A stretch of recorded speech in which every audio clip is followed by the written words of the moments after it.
انت عايزنا اتجوز كارما يا بابا؟ كارما؟ ايوه. مالها كارما؟ ادب واخلاق وجمال. دي هبلة يا بابا، هبلة. ولد. عيب ما تتكلمش على بنت عمك كده. دي كارما يا بابا، انت نسيت ولا ايه؟ دي سوابق. اخر كلام. كاتب الكتاب يوم الخميس اللي جاي، خلصنا. انا طالع يا بابا. ماشي يا كارما. ده انت هتشوفي ايام زي وشك. نعم. مين دي اللي تتجوز؟ وكمان يوم ما افكر اتجوز سامر. اصوم وافطر على الواد سامر الملزق ده. بس يا بت، إيه اللي بتقولي ده؟ الصراحة بقى يا ماما، انت بتقولي كلام ما يتعقلش. يا بنتي بس ماله سامر؟ شباب وحلاوة ورجولة وبيحبك. نعم بيحبني. ده انا اخر مرة شفته فيها فرجت عليه الشارع، وقلت ان هو متحرش وقعدت اصوت. انت اتجننتي يا بت. ما هو اللي مستفز، اعمل له ايه؟ وبيسلم عليا في الشارع قمت فضحته. عوض عليا عوض الصابرين يا رب. انا مش موافق. يا سلام. على اساس يعني انا اللي واقعه فيك؟ ايه فاكر نفسك توم كروز ولا ايه؟ بقى دي تبقى مراتي؟ مش هتجوز. وانا كمان الجوازه دي مش هتتم الا على جثتي. بارك الله لكما وبارك عليكما. مبروك يا حبيبتي، مبروك يا حبيبة قلب ماما. مبروك يا عروسة الندامة. الله يبارك فيك يا عريس الغم. هتندمي على أيامك كلها إن شاء الله. هنشوف مين اللي هيندم يا كتكوت. وفجأة سامر هيرد عليها، لا مين بقى؟ سامر حبيبي، كده برضو تتجوز من ورايا؟ أنا زعلانة منك. هي مين دي ولا مؤاخذة؟ أنا خطيبته. نعم يا عينيا. خطيبته. رنا، ايه اللي جابك دلوقتي؟ كده برضو يا سامر؟ هو انت عليك؟ ما تبطلي سهوكة يا بت انتي، وابعدي عن جوزي يلا. ده انتي بيئة قوي. مين دي يا بت اللي بيئة؟ طب ماشي انا هوريكي بقى. ونزلت فيها ضرب. الحقني يا سامر، الحقني. ما تتهدي بقى يا شيخة. سيبنا عليها خطافة الرجالة دي. رنا امشي يا رنا دلوقتي، وانا هكلمك. ورنا قامت وجريت. روح يلا كلمها وصالحها يا حبيبي.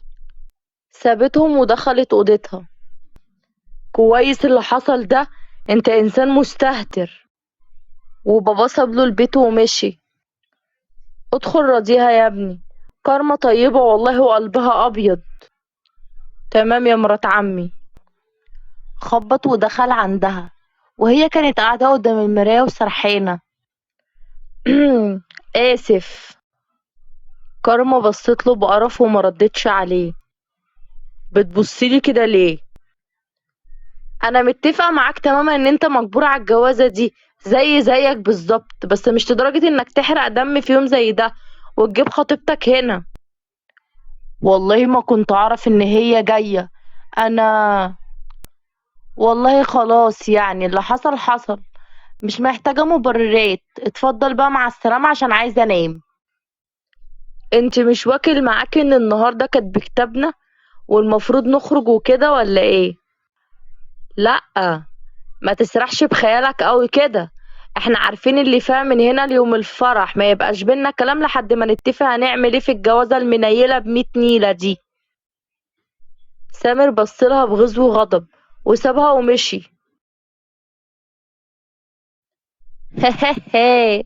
ولسه يا بيبي. اه. دي متوحشة. انا مش متخيل ان بنت تعمل فيكي كده. دي مش بنت دي واحدة رد سجون. يا دماغي. من كلامك عليها الصراحة عجبتني، ما تيجي نعمل ديل مع بعض. ايه هو؟ مش انتي عايزة سمر؟ ايوه، وانا عايزه اعرف البنت دي كويس قوي، هي اسمها ايه؟ سمعتهم بيقولوا زفت كارما. حلوة قوي، حتى اسمها حلو زي شخصيتها. يا بنتي، هو انا هفضل اتحايل عليك عشان تروحي مع سامر تجيبي الحاجة اللي ناقصاكي؟ طب ما يجيب هو يعني اتشل؟ يا بنتي عيب تقولي على جوزك كده. لا لا لا يا طنط، عادي، دي بتعتبرني واحد من الشارع. ما تاخديش في بالك انتي. اهو بيجي على السيرة اهو. يا ريتك كنت جبت سيرة حاجة عدلة. بغض النظر عن لسانك اللي عايز قطعه، بس يلا عشان نخرج. استغفر الله العظيم يا رب. يعني هو لازم يعني؟ معلش يا ستي، تعالي على كرامتك شوية. ماشي يا اخويا. ما يلا يا اختي. طب خلاص اسكت يا عم الحاج. كانوا بيتمشوا هما مش طايقين بعض، وفجأة سمعوا صوت واحد من وراهم بينادي على كارما. أستاذ أحمد، خير في حاجة؟ كنت عايزة أقولك يعني خير يعني في إيه؟ كنت عايزة أتقدم لأنسة كارما، ده لو ما فيهاش مضايقة. تتقدم لمين؟ عايز تتجوز مراتي يا حيوان؟ مراتك؟ أيوة، مدام كارما تبقى مراتي. كانت بكتابنا كان من يومين، وفرحنا آخر الشهر. اه، آسف ما كنتش أعرف. ربنا يسعدكم. عن إذنكم. مشي وسابهم، وكانت كارما واقفة مفيش منها أي رد فعل. عجبك الحوار مش كده؟ وما يعجبنيش ليه بقى؟ ان شاء الله عادي، واحد محترم وجه تقدم ليا. اصلا لو ما كنتش متجوزاك كنت وافقت عليه. كارما، الزمي حدودك معايا، انا جوزك ولازم تحترميني شوية. والله بقى انا حرة. الاستاذ اللي هو امتى خاطب اصلا؟ يعني يوم ما الجوازة دي تتنيل تتفشكل هتشوف حياتك، وانا هقعد اندب على حظي، هستفاد ايه بقى ان شاء الله؟ ومين قالك بقى انها هتتفشكل ان شاء الله؟ انت ما بتحبنيش اصلا يا سامر. خليك واقعي شوية وما تضحكش على نفسك. بس انا فعلا بحب. مش وقته بقى الكلام الخايب ده. يلا نروح نجيب حاجاتنا قبل الليل. مش النهاردة، معلش انا فعلا محتاجة ارتاح، عن اذنك. وسابته ورجع على بيتها، وهو اتفاجئ من تغيرها المفاجئ وحزنها، ورجع هو كمان بيته. ده كان هياكل صاحبي لما قاله انا عايزة اتجوزها. يعني هو بيحبها؟ اه، واضح جدا من كلامه. ما تعلقيش نفسك بأمل فارغ يا رنا، وابعدي عنه. طب تمام، انا ماشية. شكرا يا احمد انك حاولت تساعدني. رنا سابته ومشيت. اه، لو تعرف انا بحبك يا رنا، وعملت كده عشان اثبتلك ان سامر مش بيحبك. سامر حاول يكلم كارما كتير جدا، ولكن ما كانش في رد خالص، ومختفية بقالها يومين، فاضطر ان يكلم والدتها. ايوه يا ابني. كارما مش بترد ليه يا طنط؟ هي فيها حاجة؟ كارما سافرت الصبح اسكندرية يا ابني. سافرت؟ سافرت ازاي؟ وازاي ما قالتليش؟ ما قالتش لحد خالص يا ابني. سافرت لوحدها، وسابت ورا وقالت ان هي في اسكندرية، لكن ما قالتش فين بالظبط. سافرت وما قالتليش ليه؟ ما قالتش لحد خالص يا ابني والله. سافرت لوحدها. ده حسابها معايا كبر قوي. طب تمام يا طنط، اقفلي انت وانا هتصرف. ابقى طمني يا ابني بالله عليك. حاضر يا طنط. احمد. رنا، عامله ايه؟ تمام الحمد لله. اتفضلي اقعدي. كنت جايه اسلم عليك قبل ما اسافر. تسافري؟ ايوه، عرفت اني ماليش مكان هنا، الاحسن ليا ان اسافر لاهلي. طب وانا؟ وانت ايه؟ انا بحبك يا رنا. تعبت من المشاعر المكتومه دي. دايما شايف حبك لسامر وبتعب اكتر. بتحبني؟ ايوه يا رنا، ومش من دلوقتي، لا، قبل ما نتخرج. بس كنت متأكد ان حب من طرف واحد. بس أنا فعلا اكتشفت إني ما كنتش بحب سامر، ده كان إعجاب. قصدك إن في أمل تديني فرصة أثبتلك حبي؟ أكيد طبعا، أنت إنسان كويس يا أحمد، وأي بنت تتمناك. بس أنت متأكد إن هو حب فعلا ولا مجرد إعجاب؟ يا بنتي بقولك بحبك من 5 سنين، ده أنا عنست جنبك يا شيخة. يا راجل. أيوة طبعا. ها، هكلم والدك امتى بقى؟ بابا هينزل كمان أسبوع يشوف الشغل اللي في مصر، وتبقى تقدر تكلمه. أنا مش مصدقة نفسي، أخيرا ربنا نصرني وهفوز بيكي. رنا ابتسمت بخجل، واتأكدت إنها كانت هتضيع حب كبير منها.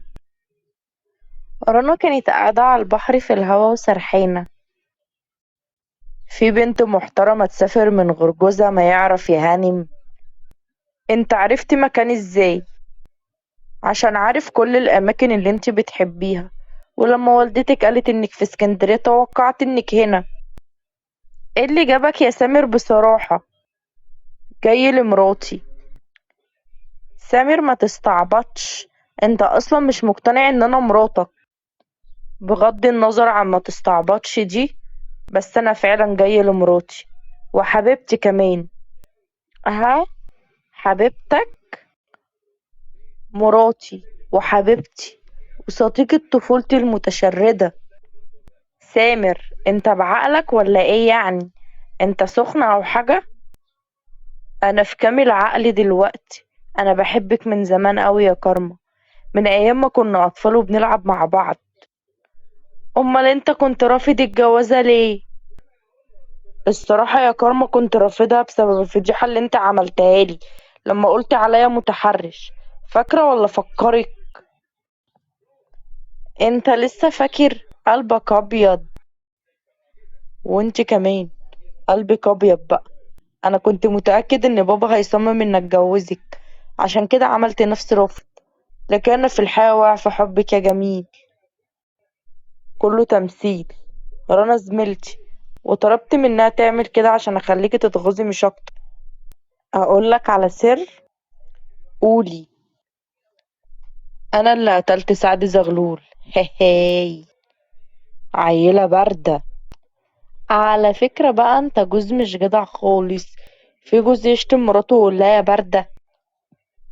بقول بحبك ايه، مفيش رد فعل بالغلط حتى. طب اقولك على سر؟ لا هتقلشي.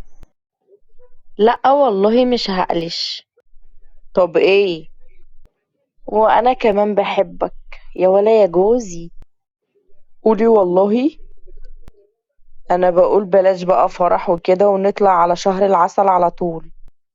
نعم يا عينيا. الفرح اخر الشهر، وهيبقى اكبر فرح اسلامي في مصر، ومن غير اعتراض، ها؟